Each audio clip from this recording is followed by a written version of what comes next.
അഹമ്മദാബാദിൽ എയർ ഇന്ത്യയുടെ വിമാനം അപകടത്തിൽപ്പെട്ടത് വിമാന സ്വിച്ചുകൾ പൈലറ്റ് മനഃപൂർവ്വം ഓഫാക്കിയതുകൊണ്ടാണെന്ന ഇറ്റാലിയൻ മാധ്യമ റിപ്പോർട്ട് തള്ളി ഇന്ത്യ. റിപ്പോർട്ടുകൾ തെറ്റുകൾ നിറഞ്ഞ ഊഹാപോഹം മാത്രമാണെന്നാണ് എയർക്രാഫ്റ്റ് ആക്സിഡന്റ് ഇൻവെസ്റ്റിഗേഷൻ ബ്യൂറോ പ്രതികരിച്ചത്. അപകടത്തെക്കുറിച്ചുള്ള അന്വേഷണം നടന്നുകൊണ്ടിരിക്കുന്നതേയുള്ളൂവെന്നും അന്തിമ നിഗമനത്തിലെത്തിയിട്ടില്ലെന്നും ഇവർ വ്യക്തമാക്കിയിട്ടുണ്ട്. ഇറ്റാലിയൻ പത്രമായ കൊറിയർ ഡെല്ല സെറയാണ് ഇന്ധന സ്വിച്ചുകൾ പൈലറ്റ് മനഃപൂർവ്വം ഓഫാക്കിയതാണെന്ന റിപ്പോർട്ട് പ്രസിദ്ധീകരിച്ചത്.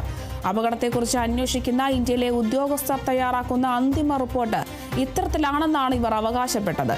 എല്ലാ ചട്ടങ്ങളും അനുസരിച്ചുകൊണ്ടും വിമാനാപകടങ്ങളിൽ സ്വീകരിക്കേണ്ട അന്താരാഷ്ട്ര മാനദണ്ഡങ്ങൾ പാലിച്ചുകൊണ്ടുമുള്ള അന്വേഷണമാണ് നടക്കുന്നതെന്നും അന്വേഷണം പൂർത്തിയായാൽ മാത്രമേ യഥാർത്ഥ കാരണങ്ങൾ ഉൾപ്പെടുത്തിയുള്ള അന്തിമ റിപ്പോർട്ട് പുറത്തുവരൂവെന്നും AIB വ്യക്തമാക്കി.